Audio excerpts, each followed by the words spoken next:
kecil Pak. Tidak layak, tidak cocok saya disebut ustadz. Saya sadar diri itu. Apalagi saya orang Sulawesi, perasaannya tinggi sekali Pak. Kami nggak penting dengan harta dunia ini, kami nggak penting dengan segala kenikmatan kemewahan dunia ini, karena sudah saya rasa Pak di sana dulu. Jadi saya mau merasakan bagaimana manisnya iman Islam itu. Saya selalu mengatakan, siapa yang sampai ada di Google, ada yang mengkomplain jangan cepat-cepat katanya saya mengaku ustadz, orang-orang dari, nggak ada, wallahi. Ini berdosa ini kalau begini. Saya ini tidak perlu belajar Pak, karena pertama saya sudah setengah abad umurnya. Ngapain saya belajar? Yang perlu belajar kecil-kecil begini. Dan yang perlu belajar itu adalah orang-orang pengkhianat bangsa, pengkhianat agama. Itu yang perlu belajar, munafik. Karena itu Pak yang lebih bahaya daripada kafir. Coba kita kontrol di media sosial. Kafir-kafir merajalela baik secara global maupun dalam konteks nasional. Tidakkah kita sadar umat Islam? Kita sedang dikeroyok, kita sedang dikepung rame-rame. Karena apa? Ada peluang bagi orang kafir yang diberikan oleh para pejabat kita. Jadi filter dalam keislaman ini sudah tidak ada sama sekali. Dan melihat itu saya lebih paham daripada siapapun. Kenapa? Karena saya memang berasal dari kelompok kafirun. Dan bukan kafir kelas bawah, memang high class. Jadi yang tahu jurus ular adalah memang ular. Ibu bapak nggak pernah jadi ular, saya pernah jadi ular, jadi paham betul bagaimana jurus ular. Nanti Pak Ustadz kalau mau saya pasang jurus ular kungfu di sini sebentar, supaya bapak bisa tahu bagaimana cara menotok dan meracuni secara prison di dalam kehidupan tubuh umat Islam. Ini yang terjadi sekarang. Hero keislaman tadi sudah disinggung, yang tadinya sholat rapat, rapatkan saf, luruskan, rapatkan saf, luruskan, sudah tidak berlaku dalam kehidupan ibadah kita. Keberuntungan kita mendapatkan hidayah, mendapatkan iman Islam. Memang kalau saya pikir-pikir, ibu bapak dan saya memang beda Pak, bagaimana cara mendapatkan Islam. Ibu bapak begitu dilahirkan, Masya Allah, langsung diazanin, Allahu Akbar, Allahu Akbar, Allahu Akbar, Allahu Akbar, diazanin. Tapi saya dan istri anak begitu lahir di kalangan Kristen langsung dibaptis. Pendeta panggil ke depan ayah ibu saya, kami baptis engkau Yopi Yahya Waloni dengan nama Bapa, Anak dan Roh Kudus. Roh Kudus. Dibaptis. Apakah itu sesuai dengan ajaran para nabi? Apakah itu ajaran Nabi Isa? Tidak. Nabi Isa berumur 8 hari disunat.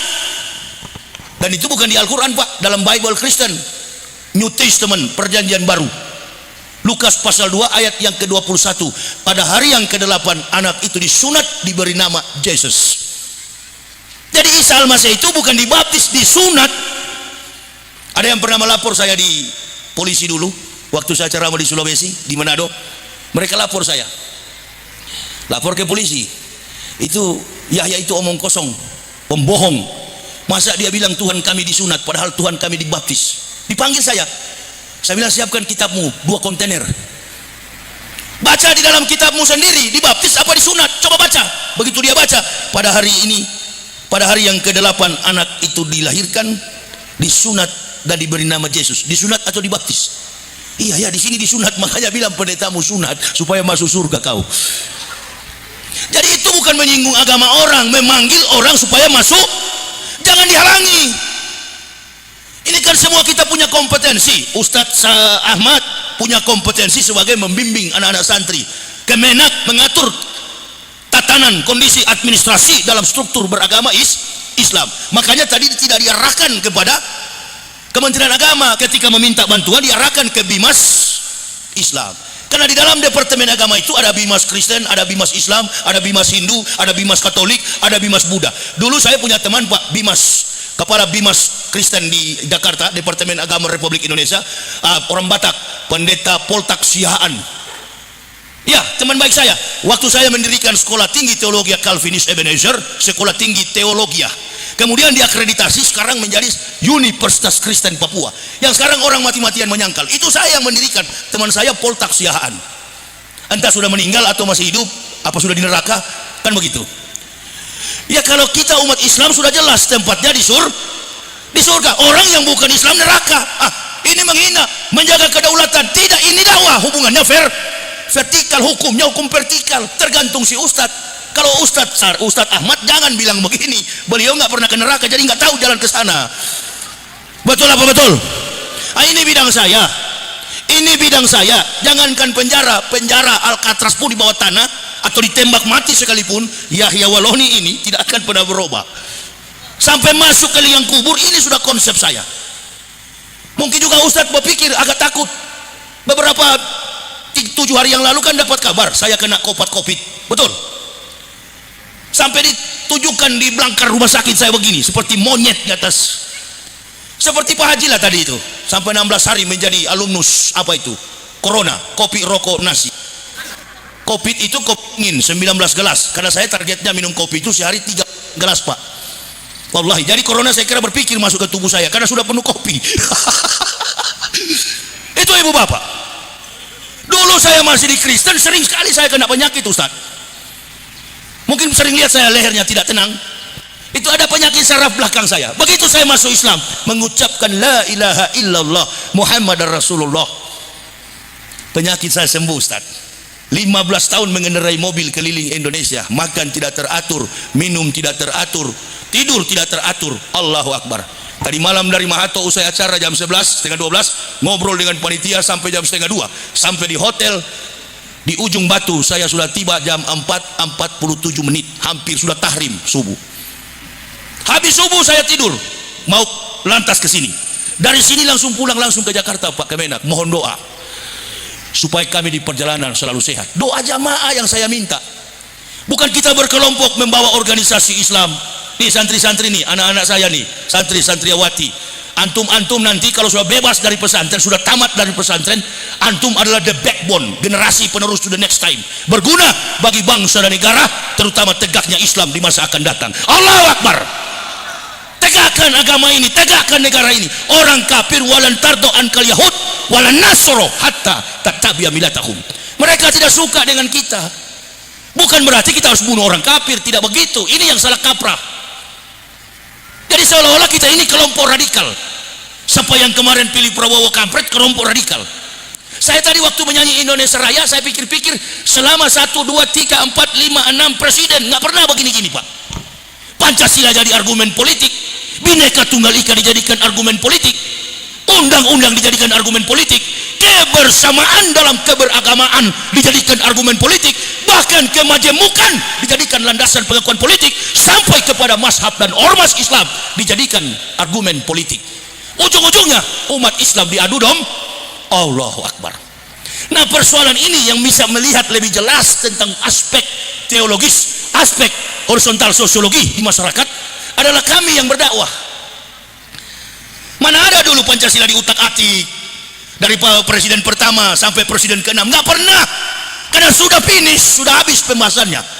Keberagamaan kita berdiri di atas pengakuan Pancasila, bahkan dalam pergaulan kehidupan kita sehari-hari, di pesantren sekalipun dinapaskan oleh Pancasila. Apakah Jokowi yang salah? Bukan. Beliau adalah kepala pemerintahan. Mau tidak mau kita, suka tidak suka kita, dimenangkan Jokowi atau memang menang, tapi terbukti di Mahkamah Agung Jokowi kalah, Prabowo menang, Jokowi dilantik. Ribut sampai hari ini. Lalu dari pihak kita sebagai kampret, termasuk saya pendukung berat Prabowo, kita terus muhasabah, introspeksi. Kalau kita benar, Ustadz Ahmad benar, semua kita pendukung Prabowo benar, pertanyaannya kenapa kita kalah? Bukankah Allah Maha Kuasa? Saya curiga begini Pak Kemenak, Pak Jokowi ini orang dari kampung, tidak mengerti otak mafia. Jangan tuduh Pak Jokowi, saya paham betul, saya tahu betul bagaimana kemampuan seorang leader. Saya Pak bukan sembarang belajar, saya memang belajar dengan cucunya setan Yahudi. Saya lama di kampungnya Al-Masya di Nazaret itu, Bait Lam, bukan Bethlehem, penulisannya Bait Lam, karena dia tidak pernah menggunakan vowel dalam penulisan huruf Ibrani. Yesus Hamasya, kampung halamannya Nabi Isa, itu bukan beragama Kristen, mereka itu beragama Yudaisme, orang-orang Yahudi, dan kami dididik dengan itu. Al-Masih itu tidak beragama Kristen, tidak ada hubungan Isa Al-Masih dengan orang Kristen. Orang Kristen itu kita kitabnya nanti ada setelah Al-Masih sudah diangkat 200 tahun, baru terbitlah kitab yang namanya Old and New Testament, perjanjian lama dan perjanjian baru. Bukan Injil. Injil itu adalah kitab yang diturunkan Allah Subhanahu wa taala pada malam ke-18 Ramadan. Ini sebentar lagi kita bulan apa ini? Tanggal berapa sekarang? 8 Rajab 1442 Hijriah. 365 hari, 12 bulan, 1 tahun. Umat Nabi Shallallahu Alaihi Wasallam diperintahkan oleh Allah untuk mengikuti setiap rentetan historik sejarah di mana agama Islam itu berpijak.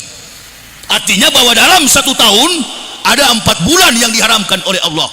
Bulan yang pertama adalah bulan Muharram.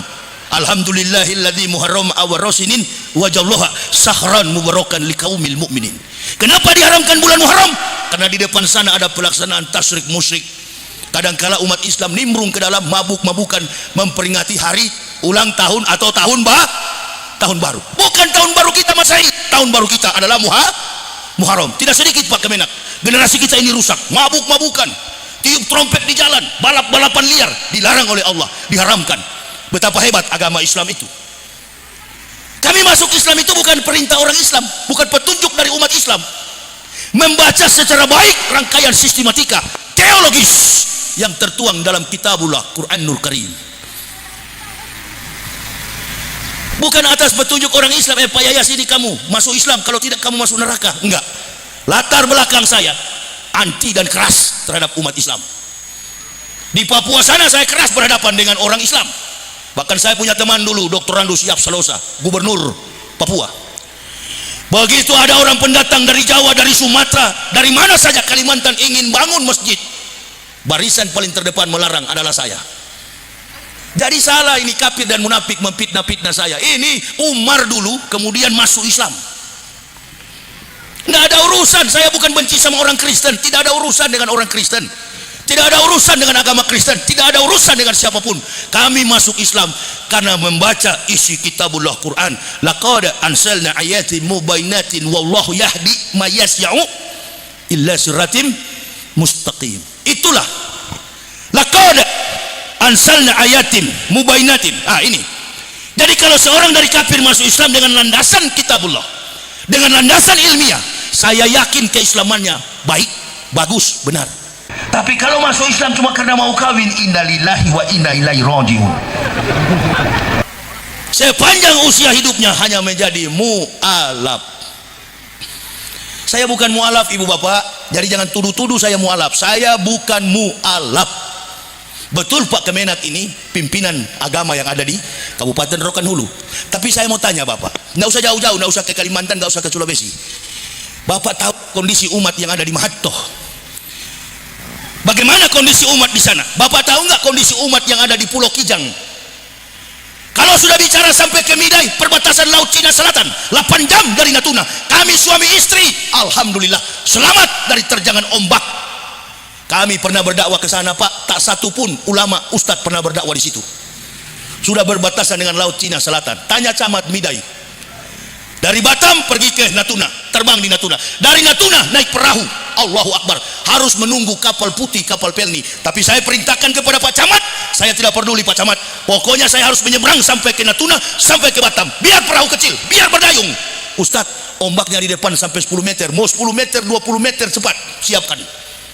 Kapal 2 ton. Saya bilang Pak Camat, kalau antum takut, suruh orang Islam yang sudah lupa Al-Fatihah, itu biasanya berani mati. Hanya 2 tipe manusia di dunia ini, 2 orang yang berani mati di dunia ini. 1, beriman di atas beriman. Yang kedua, kafir di atas kafir. 2 golongan ini yang berani mati. Yang takut mati, imannya separuh kafir, separuh Islam. Itu. Jadi saya bilang kepada Pak Camat, cari.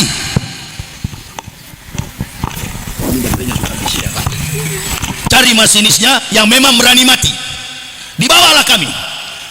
Istri saya masih ada di mobil. Bagaimana habis di perut ini Pak Kemenak, Ustaz, muntah kami di perjalanan. Yang bawa mobil, yang bawa motor tempel ini kulitnya hitam seperti sound system ini, kulitnya hitam.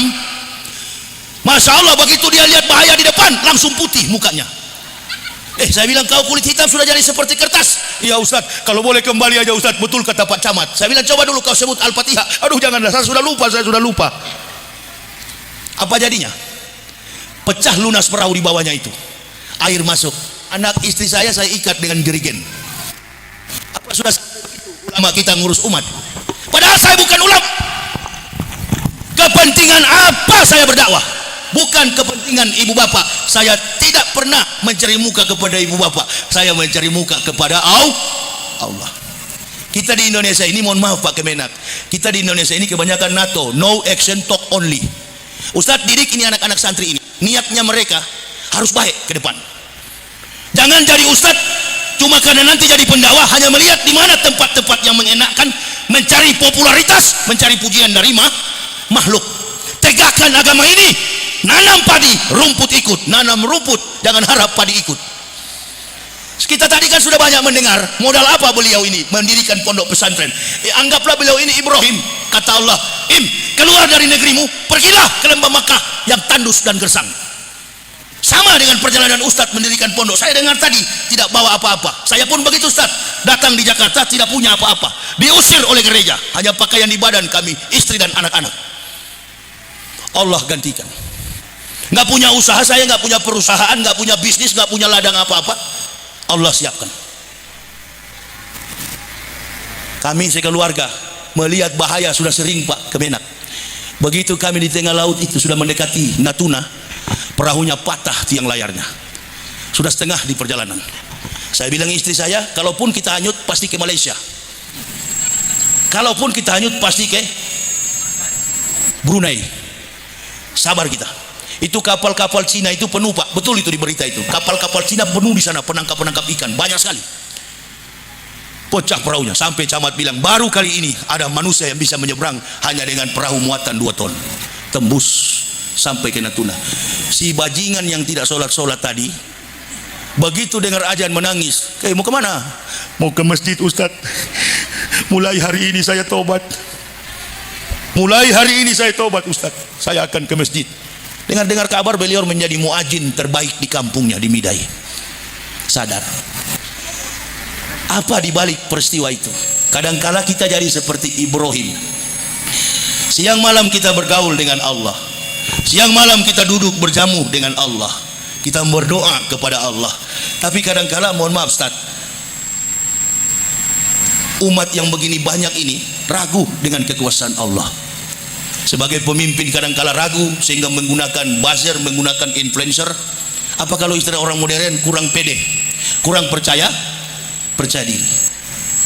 Ibrahim hanya berjalan di pinggiran pantai, melihat ikan-ikan yang mati.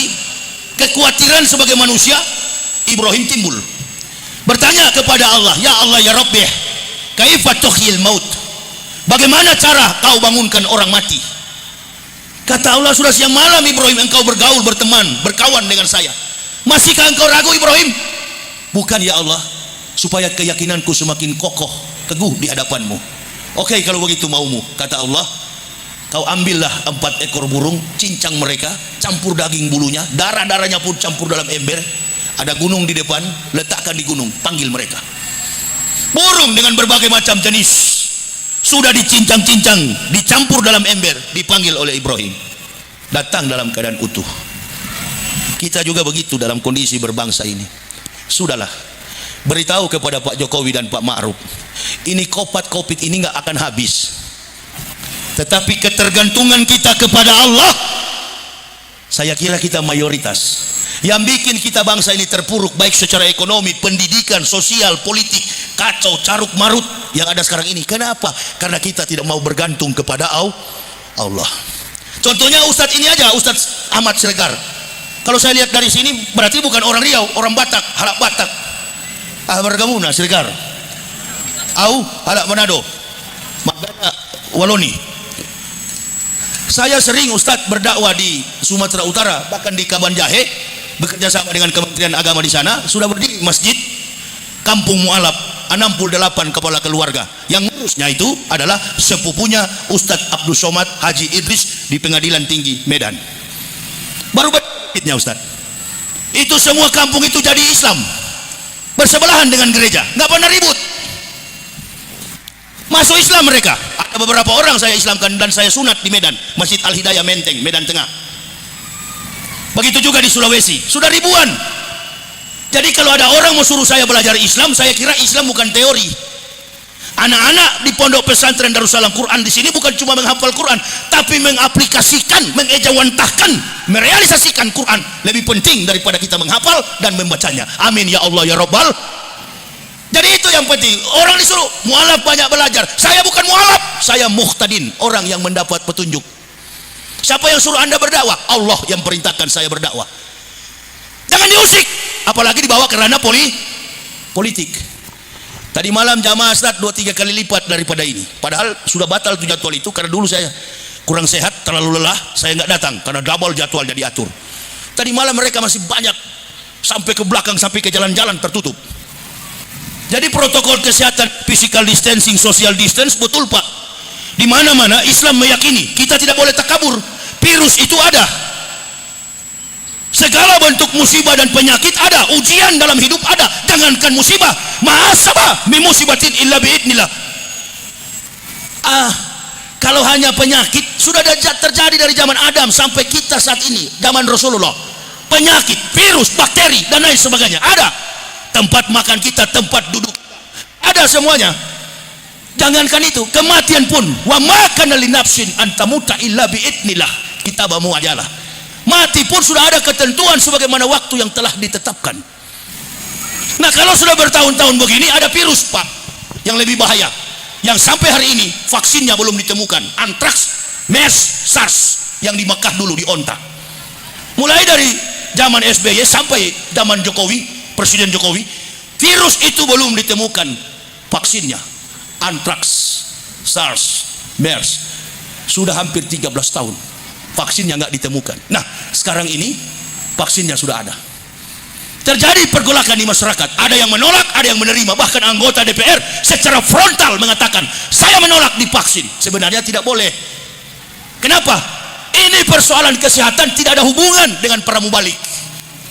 Urusan kami pendakwah bukan urusan kesehatan. Urusan kesehatan punya kompetensi sendiri, yaitu pemerintah. Masyarakat wajib untuk mendengarnya. Disuruh pakai masker, pakai saja.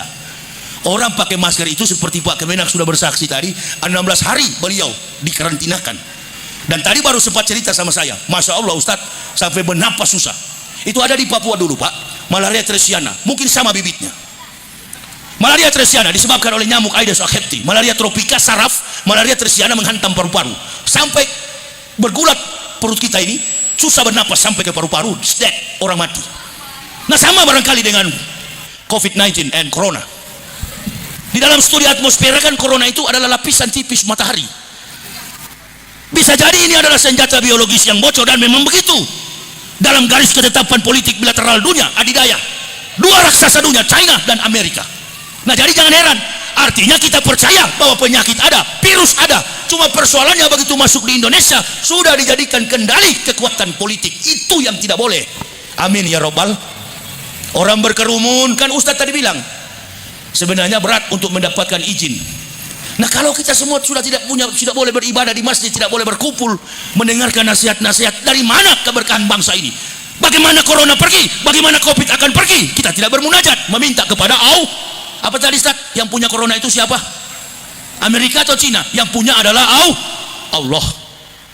Dari Wuhan katanya, bukan dari Wuhan, dari Tuhan, dari Allah Subhanahu wa Ta'ala. Jadi ada di video itu di YouTube, seorang pendeta melarang untuk divaksin. Nggak boleh. Saya keras berdakwah menentang kebatilan. Inilah rambu-rambu, ini munafik dan PKI komunis di Indonesia ini mesti paham. Saya tidak pernah mengkritisi pemerintah dalam aspek etos dan kinerja pemerintah. Kami sebagai mubalik mengkritisi pemerintah karena kezoliman yang sudah terlalu lebar di masyarakat. Itu yang kedua, bi ilmi ulama, bi adlil umaro, karena ketidakadilan yang terjadi. Bisa jadi setelah ini ada lagi bahaya yang lebih besar. Makanya Indonesia ini sepanjang pemerintahan Pak Jokowi, mohon maaf, beribu maaf, selalu dihiasi dengan keributan.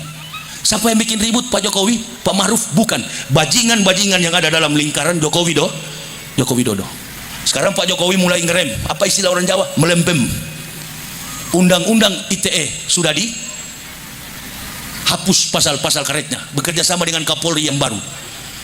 Di satu sisi belum apa-apa, sudah mulai fitnah bertebaran di mana-mana. Tokoh, aktivis, ulama, para mubalik dihina, difitnah habis-habisan. Bahkan baru 2 hari lalu saya baru mau ke sini, orang di hotel bilang, "Ustadz, ini Ustadz ya, iya. Mau ke mana? Mau ke Pondok Pesantren Darussalam. Betul nggak ini Ustadz? Ustadz ditangkap." "Kamu ketemu siapa sekarang ini?" "Ini Ustadz di internet." "Oh," saya bilang, "itu seperti yang shooting begini. Ini bisnis semua, ini subscriber. Betul kau? Mengaku, jangan buat pura-pura supaya bangsa ini jadi bagus. Betul kan? Bagus. Ini untuk kepentingan kemaslahatan dakwah, nggak apa-apa. Tapi begitu ditanya bisnis, nggak usah pura-pura. Oh bukan, supaya bilang aja betul." Kejujuran bangsa ini Pak Kemenak, kadangkala bukan masyarakatnya, masyarakat Indonesia ini yakin 1000% saya taat kepada hukum. Tapi yang bikin kacau bangsa ini, mohon maaf, para pejabat-pejabat di pusat. Coba ya, kita berkumpul begini Ustadz, ada polisi di luar kuliah, ada tentara pun. Masyarakat jangan mau diadu domba dengan polisi dan tentara. Jangan mau. Ini cuma kepentingan beberapa jenderal pensiunan di pusat yang sudah tidak bisa nyolong, sudah pensiunan, mencari muka penjilat kepada penguasa. Imbasnya sampai ke bawah. Makanya kalau ada ustadz berdakwah memanas-manasi situasi, jangan. Polisi, tentara dengan masyarakat harus menjalin hubungan erat dalam konstruksi aspek sosiopolitik, sosiokultur, supaya dalam problematika masyarakat harus ditempuh dengan cara persuasif, bukan dengan pertengkaran. Kalau bertengkar siapa yang senang? 9 cacing dari Cina, 9 naga. Itu yang membisik-bisikan. Pak Jokowi nggak tahu nih persoalan. Dan kalau saya mau angkat dari awal, bisa jadi juga mungkin dari kampung Pak Jokowi jujur. Begitu mau menjabat, ada masyarakat yang tidak sopan, suka-suka hina pemimpin. Ya sudah, datang beberapa penjilat. "Assalamualaikum Pak." "Waalaikumsalam. Ada apa?" "Kayaknya kepemimpinan Bapak ini terus-terus digoyang Pak. Bagaimana Pak kalau kita pakai Abu Jongos, Abu Sandal, Abu Sepatu?" Bisa jadi begitu. Yang tadinya Pak Jokowi jujur dengan Pak JK, ada yang tidak suka, memompa-mompa, akhirnya jadi begini negara. Ini tuh persoalan yang saya lihat, analisis secara politis dari awal. Bukan saya tidak tahu bagaimana kita mau melawan pemerintah. Nggak boleh. Nabi Muhammad sendiri pernah didatangi sahabat. "Ya Rasulullah, di sana pemimpin kami zolim, di sana pemimpin kami bajingan, di sana pemimpin kami kurang ajar, pemimpin kami pokoknya biadab." Kata Rasulullah, "Dia kafir atau Islam?" "Dia Muslim ya Rasul." "Dia sholat atau tidak?" "Dia sholat." Kata Rasulullah, "Jangan lawan." Bangsa ini sudah terpecah, fitnah bertebaran di mana-mana. Sebenarnya yang bikin kacau ini tidak banyak mereka, sekelompok orang saja di masyarakat, buzzer-buzzer, influencer. Baru-baru Pak, seorang anak santri yang sekarang sudah jadi tokoh perdamaian dunia. Beliau itu berkecimpung di dunia pondok pesantren, bahkan tokoh perdamaian dunia, Profesor Dr. Din Samsudin, dituduh sebagai sosok yang radikal. Siapa yang suka menyudutkan, bahkan menganiaya, bahkan membunuh ulama? Bukan orang beragama, bukan. Saya ini bekas dari agama Kristen, mantan pendeta. Saya tidak pernah berpidato kepada jemaat untuk menyuruh membunuh orang Islam. Landasan pengakuan ajaran Kristen dalam kode etik agama Kristen jelas, kasihilah sesamamu manusia seperti dirimu sendiri. Ayat yang dibaca oleh bosnya Pak Haji Sahrudin Kemenak. Bapak punya bos sekarang Pak Yakut Pak. Menteri Agama baca ayat ini. Itu landasan orang Kristen secara filosofis dalam etika pergaulan bermasyarakat, eksternal, internal Kristen. Saya tahu tidak pernah ada gereja memaksakan untuk membunuh orang Islam. Nggak ada, bukan ajaran gereja. Tapi untuk memurtadkan orang Islam wajib bagi gereja. Matius 28, "Pergilah kamu ke seluruh bumi, jadikan semua bangsa muridku, baptis mereka dengan nama Bapa, Anak dan Roh Kudus." Itu Bible Kristen memerintahkan umat Islam dimurtadkan. Pemurtadan iya, tapi membunuh secara fisik enggak. Lalu bagaimana secara flashback kita lihat ke belakang, comeback to historik. Beberapa ustadz ditikam, imam dianiaya, bahkan ada yang meninggal dunia. Perlakuan siapa? Tahfiz Quran Syekh Ali Jaber ditusuk di Lampung hingga beliau masuk rumah sakit dan sekarang telah berpulang ke rahmatullah. Siapa punya permainan? Peristiwa 948, 1965, 1928, PKI komunis punya kerja. Dan kalau ini sudah berhasil, selesai kita Ustadz, selesai negara ini. Kita sedang bertarung dengan musuh-musuh ini. Menghina tokoh, menghina aktivis, menjatuhkan reputasi ulama bukanlah bagian daripada orang beriman. Dan tidak menutup kemungkinan antum mau tahu, kalaupun mereka mengaku Kristen, ya hanya sekedar topeng. Mereka mengaku Islam, sekedar topeng. Coba lihat itu Abu Janda, dia mengaku dia beragama Islam. Orang kalau Islam, dia sholat. Ade Armando suka-suka menyudutkan orang-orang yang bersebelahan dengan pemerintah, dianggap sebagai musuh. Padahal itu oposisi dalam demokrasi. Nggak usah dijadikan lawan. Ditangkap, dipenjara. Tidak cocok kalau ustadz, apalagi habaib, apalagi kiai, apalagi ulama dipenjarakan. Tidak cocok. Coba periksa itu, apa itu media sosial. Semua yang ada di media sosial itu sudah terbelah. Ada yang pro, ada yang kontra. Kata-kata kotor, mencaci maki orang, individu, reputasi orang, reputasi politik, tingkat kemampuan masyarakat untuk menilai pun menjadi lemah akibat orang-orang ini. Nggak banyak dia, tapi memang ahli di bidang IT. Saya sering dihina, dipitnah. Apalagi saya bilang, nggak masuk akal fitnahan mereka. Pertama bilang saya kena COVID, mati. Setelah saya bikin klarifikasi di video, halo kafir, halo munafik, saya masih sehat. Dia bikin lagi. Bagaimana? Ustadz Yahya ditangkap, mati tanggal 4, sudah mati tanggal 4, ditangkap tanggal 12. Bagaimana orang sudah mati kok ditangkap? Sudah kehilangan arah nih kafir-kafir dan munafik ini. Itu Ustadz, tantangan ini cuma ada pada orang-orang yang vokal mengkritisi etos dan kinerja pemerintah di pihak DPR, Dewan Perwakilan Rakyat, dan kezoliman di pihak kami. Dan kami sebagai ustadz ini, apalagi saya pribadi, Allahu Akbar, sudah 15 tahun saya berdakwah, anti disopiri, nggak perlu ada pengawal. Saya perintahkan nih anak-anak ini, kalian duluan, pergi duluan ke tempat lokasi acara. Kenapa?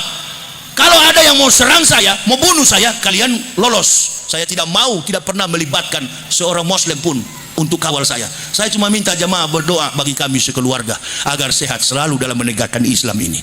Amin ya Allah ya Rabbal. Perjalanan ribuan kilometer kami tempuh dengan mobil pribadi. Begini Ustadz, antum tadi bilang alhamdulillah cuma Ustadz Yahya yang boleh masuk ke sini. Karena yang lain bayarannya mahal, begitu aja Ustadz, nggak usah pura-pura. Betul apa betul? Kalau yang lain ada manajemen Ustadz. Kalau Ustadz undang ke sini, apalagi jalannya begini, innalillahi. Ustadz perlu biaya. Itu yang betul-betul Ustadz. Ini bukan ini Ustadz. Kalau yang begini bukan, apalagi dari kafir. Jangan cepat-cepat ibu bapak memponis orang itu Ustadz. Saya sering ceramah begitu. Baru sebut satu ayat, baru muncul di TV Ustadz. Ustadz Guntur Bumi. Itu. Pensiun Guntur Bumi, datang lagi almarhum yang kemarin tuh, Gatot Brajamusti. Ada lagi di Pulau Jawa yang paling besar, Kanjeng Dimas taat setan. Jangan, apalagi seperti kami begini dari kafir. Ustadz bayangkan itu. Nggak boleh ya, lain waktu ditulis Al-Muhtadin. Antum Iwan, mulai kapanpun jadwalkan saya, jangan pakai Ustadz ya. Sudah diprotes itu, pakai Al-Muhtadin. Ya, itu. Yang protes saya malaikat, orang paling bersih dan paling berilmu. Itu. Islam itu bukan teori, Islam itu praktik. Jadi yang suruh saya belajar, saya mau lihat dulu, antum ini yang suruh saya belajar sudah berapa kafir kau Islamkan? Sudah berapa ribu kafir, bukan berapa ratus, sudah berapa ribu. Karena saya Islamkan sudah puluhan ribu. Antum sudah berapa? Kalau cuma berdakwah pulang bawa amplop, itu namanya imanuhum fi amplopihim. Banyak kalau begitu, memilih jalan mungkar sedikit, memilih jalan ma'ruf banyak. Amar ma'ruf nahi mungkar. Banyak pendakwah memilih jalan ma'ruf, bahkan bisa jadi pejabat sampai ke tingkat wapres kalau pilih ma'ruf. Yang pilih mungkar itu sedikit Pak, sedikit sekali yang pilih mungkar. Dan melihat situasi dan kondisi seperti sekarang, banyak juga yang di jalan mungkar sudah pada tiarap. Kenapa? Karena diancam-ancam penjara. Allahu Akbar. Anak, semakin diancam kutabrak. Tidak pernah saya khawatir, tidak pernah saya takut. Semakin kau ancam, semakin naik adrenalin saya, semakin naik kejantanan saya dalam menegakkan Islam. Allahu Akbar. Nggak ada. Ini setelah diancam, Ustadz lagi di penjara. Apa bedanya di penjara kita dikasih makan? Dan bagi pendapat publik, orang seperti kami ini tidak cocok di penjara. Karena kami berguna bagi bangsa negara. Dan kami sudah prinsip, sedangkan hukum-hukum Allah, perintah Allah kami taat, apalagi cuma perintah negara. Tadi kita nyanyi Indonesia Raya, Indonesia tanah airku, tanah tumpah darahku, di sanalah aku berdiri jadi pandu ibuku. Kita nyanyi tadi Indonesia Raya. Dalam hatiku betul-betul enggak ini Indonesia. Nyanyi Indonesia Raya padahal PKI. Saya Pak Kemenak, dari bapak saya, keluarga saya, orang tua saya, semuanya militer Pak. Mau pergi ke sekolah dulu, berangkat ke sekolah sudah ditunggu oleh ayah saya. Angkat kaki sebelah kanan, tangan di kepala, ucapkan Pancasila. Bukan nanti sekarang. Bapak saya itu perwira seksi 1 Korem 131 Santiago, Angkatan Darat. Saya masih ingat wajib lapor PKI di Manado, dipukul sampai keluar darah dari kuping, saya lihat. Jadi tertanam nasionalisme yang kuat bagi kami para ustadz. Lalu kami dituduh-tuduh radikal, kami mau ditangkap, tunggu dulu kawan. Ada ustadz yang pasrah ditangkap, ada ustadz yang rela ditangkap, tapi ada juga insya Allah yang baku mati di tempat pun dia tidak mau ditangkap, demi mempertahankan harga diri bahwa kami berguna bagi bangsa negara. Kita menyanyi Indonesia Raya tadi dalam konsep kehidupan keberagamaan kita, mulai dari Joko Widodo sampai Pak Kemenak sampai kepala desa. Nggak tahu malu kita mengaku Islam. Saya orang dari kafir masuk Islam, begitu setia membawa Islam. Begitu kita jadi pejabat, pertama belum jadi pejabat, meles-meles datang ke masjid, datang ke pondok, ini nomor urut saya ya, tolong. Begitu jadi pejabat, kok bisa-bisanya Islam antum banting-banting, Islam antum injak. Harusnya pejabat itu mempersatukan. NU dipersatukan dengan Muhammadiyah, Naqsabandiyah, Al-Wasliyah, FPI dipersatukan dengan Banser, Ansor, Banserep dan lain sebagainya. Kenapa antum ini jadi pemecah sebagai pejabat? Pancasila sudah ada 5 sila, mau diperas jadi 3 sila, jadi 1 sila. Statement-statement para pejabat di publik itulah yang membuat kekacauan negara ini, bukan masyarakat, bukan. Lalu kami sebagai ustadz, kami sebagai pendakwah, sebagai mubalik dituduh-tuduh radikal, anti Pancasila, anti NKRI. Allahu Akbar. Waktu Pancasila mau diperas, saya paling depan berdiri di Istana Negara demo. Ada jejak digitalnya itu. Kami protes. Justru kami yang cinta betul-betul kepada negara ini, kami yang setia kepada NKRI merah putih. Antum pura-pura. Bapak Ibu jangan lupa, Den Aidit, tokoh PKI juga bilang begitu. Saya Pancasila, kalian kadrun. Jadi kata kadrun itu, kadal gurun itu, ya orang-orang ini, Nyoto, Alimin, Aidit dan lain sebagainya, musuh. Kalimat kata-kata mereka, ini yang sekarang sedang terjadi. Kita berdoa bagi bangsa ini, terutama generasi yang ada di pondok pesantren ini. Tanamkan betul-betul cinta kepada NKRI, bukan pura-pura cinta.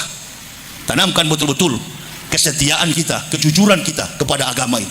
Di mana-mana kita lihat pemurtadan, kristenisasi merajalela. Tidak kalah juga orang-orang yang masuk Islam. Di setiap tempat kami masuk berdakwah, pasti ada yang mengucapkan 2 kalimat syahadat. Kepentingan kami cuma itu dalam dakwah, menegakkan Islam supaya Muslim kokoh dalam persatuan ukhuwah Islamiyah dan memanggil orang kafir masuk Islam. Tapi jangan semua mereka masuk. Kalau sudah semua, nanti siapa yang di neraka? Cukuplah orang-orang yang cerdas. Yang dibutuhkan yang punya kemampuan, kualitas bukan kuantitas.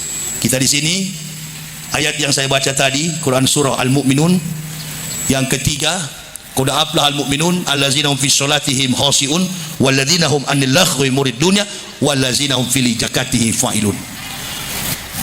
Beruntunglah orang-orang yang bersedekah, menginfakkan hartanya di jalan Allah. Di kesempatan sore hari ini kita dipertemukan dalam rangka peletakan batu pertama pembangunan masjid Pondok Pesantren Quran Tafsir, Pondok Pesantren Darul Quran yang ada di Bukit Intan Makmur, Kabupaten Rokan Hulu. Kepada seluruh jamaah, di sela-sela ini kita akan menjalankan kotak infak sambil kita bersolawat kepada Nabi Sallallahu Alaihi Wasallam.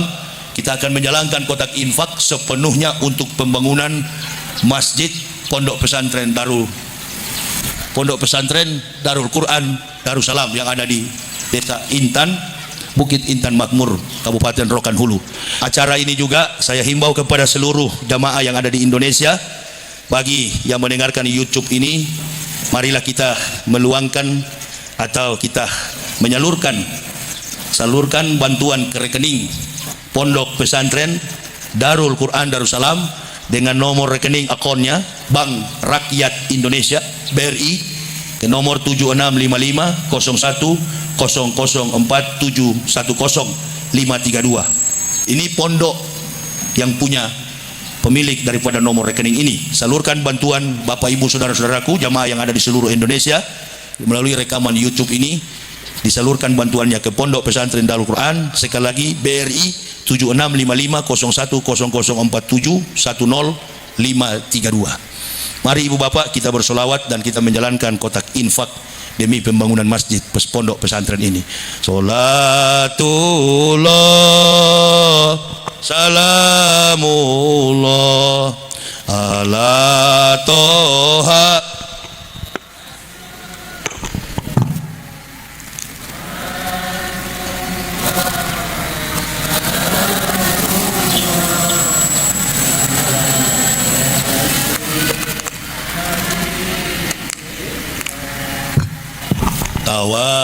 Tawassalna bismillah wa bil hadi rasulillah wa kulil mujahidilillah bi ahli dia Allah. Salatullah salamullah ala toha rasulillah. Salatullah salamullah ala yasin habibillah ilahi salimil ummah minal akhwati wa ni'mah wa min hami wa min ummah bi ahlil badri ya Allah.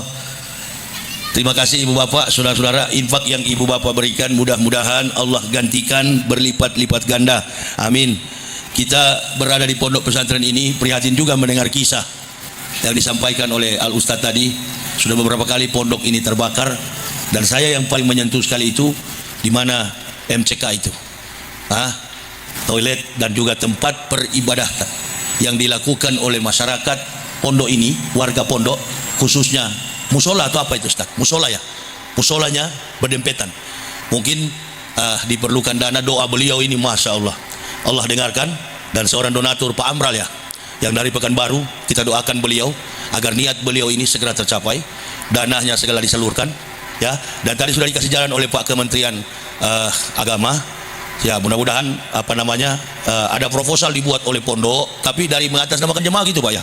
Ya, jamaah. Jadi kepentingan umum kayaknya ini, untuk menyeluruh bagi umat Islam. Kedudukannya tetap di pondok pesantren. Ya, ini satu kebaikan, jalan keluar. Dengan segala macam upaya ikhtiar kita lakukan, insya Allah yang menentukan adalah Allah Subhanahu wa Ta'ala. Kita umat Islam ini Pak, beda dengan kita dulu Pak, waktu di Kristen, asal bisa bikin proposal ke Stuttgart, cepat itu. Kalau kami kan cuma bikin proposal ke Stuttgart, Ford Foundation, Amerika, atau kalau mau cari dana lebih cepat, pendeta itu cuma masuk ke itu Pak, Texas, Las Vegas, pusat perjudian. Doakan saja si penjudi, nanti dibayar. Itu bukan kecil Pak dananya, cuma ujung-ujungnya nanti neraka itu Pak. Makanya saya keluar dari situ biar makan. Saya tadi mau tambah Ustadz makanan itu makanan kampung. Saya orang kampung bukan orang kota. Saya orang Manado Pak, saya orang Sulawesi Utara, suka makan makanan kampung karena orang kampung bukan orang kota. Pejabat-pejabat kita juga di Jakarta itu orang kampung. Jokowi juga wong deso, orang kampung. Jadi kita semua orang kampung, nggak boleh. Kalau sudah masuk Islam, apapun harus disyukuri ya. Faskuruni askurkum waskuruli wala takfurun. Jadi nikmat yang paling besar, ilmu yang paling besar, orang mukmin yang dibilang hebat bukan karena pangkat tinggi, jabatan tinggi, berharta, berkasta, bangsawan, bukan. Orang mukmin yang hebat adalah mereka yang pandai-pandai dan pandai bersyukur. Banyak sedikitnya yang Allah berikan, kalau syukur kepada Allah, nanti yang di luar batas jangkauan logika kita, Allah akan berkahi kita. Amin ya robbal. Itulah Pak Amral yang dari mana itu, Pekanbaru, sudah mewakafkan hartanya, menjual rumahnya, katanya sampai 8 kamar, begitu ya Pak Ustadz. Nah, 4 kamar, yang ada lagi yang apa itu, 8 room, 8 kamar ya. Nah, itu bahasa Pak Ustadz. Bahasa saya lain lagi. Kalau Pak Amral dari jauh 8 kamar, antum di sini Intan Makmur harusnya 10 kamar antum jual, begitu kira-kira ya. Masa kalah dengan orang yang lebih jauh? Bahkan Pak Kemenak pun 1 juta ya. Saya insya Allah Ustadz hanya memotivasi bagian daripada ini. Nanti saya juga ngomong ini di YouTube supaya jamaah seluruh Indonesia membantu. Dulu pernah ada di Batam Pak, saya ceramah, rumahnya mewah-mewah, masjidnya sudah mau roboh. Saya bilang sama panitia masjid, besok tabligh akbar bikin kotak amalnya model keranda, karena yang mau hadir orang-orang kaya. Begitu saya ceramah dan saya todong, Ini berapa? Yang topi-topi putih itu, yang sudah ke Mekah. Saya 500 Ustaz. Saya saja 1 juta mantan kafir, masa ente 500? Malu dia. Oh, saya hampir berapa? Hampir mencapai miliar Ustaz. Dalam satu malam itu. Malu, saya todong. Itu bukan hakmu, hak Allah. Ini rumahnya, rumah Allah. Kebetulan ada di pondok pesantren. Mari Ibu Bapak, kalau mau diberkahi, berlomba-lomba kita memberi untuk membantu ini. Kita akan ke situ sama-sama, akan melaksanakan peletakan batu pertama. Mudah-mudahan Ustaz, pesantren ini diberkahi oleh Allah. Jarak jangkaunya jauh, banyak nanti santri-santri yang akan datang untuk mondok di sini, dan keberkahan dari Allah dari arah yang tidak Ustaz duga, insya Allah akan datang dengan segera. Amin ya Allah ya Rabbal Alamin. Saya kira demikian yang bisa saya sampaikan. Kita akan berlomba-lomba untuk saling membantu. Rekening Ustaz sudah kita dengar tadi, rekening pondok pesantren. Mari kita melihat peletakan batu pertama yang akan dipandu oleh Bapak Kementerian Agama. Kita akan bersama-sama ke situ, dan saya pun akan turut bersama-sama di situ. Saya kira ini yang bisa saya sampaikan. Mudah-mudahan apa yang kami sampaikan ini dapat memotivasi keimanan kita dan kehidupan kita di kemudian hari, khususnya Indonesia. Pondok pesantren ini menjadi negara dan pondok pesantren yang baldatun toibatun warabbun ghafur. Amin ya Allah ya Rabbal. Terima kasih atas segala perhatiannya. Mohon maaf atas segala kekurangan kami. Usikum wa nafsi bitaqwallah. La ilaha illa huwa Allahi falyatawakkalul mu'minun. Assalamualaikum warahmatullahi wabarakatuh.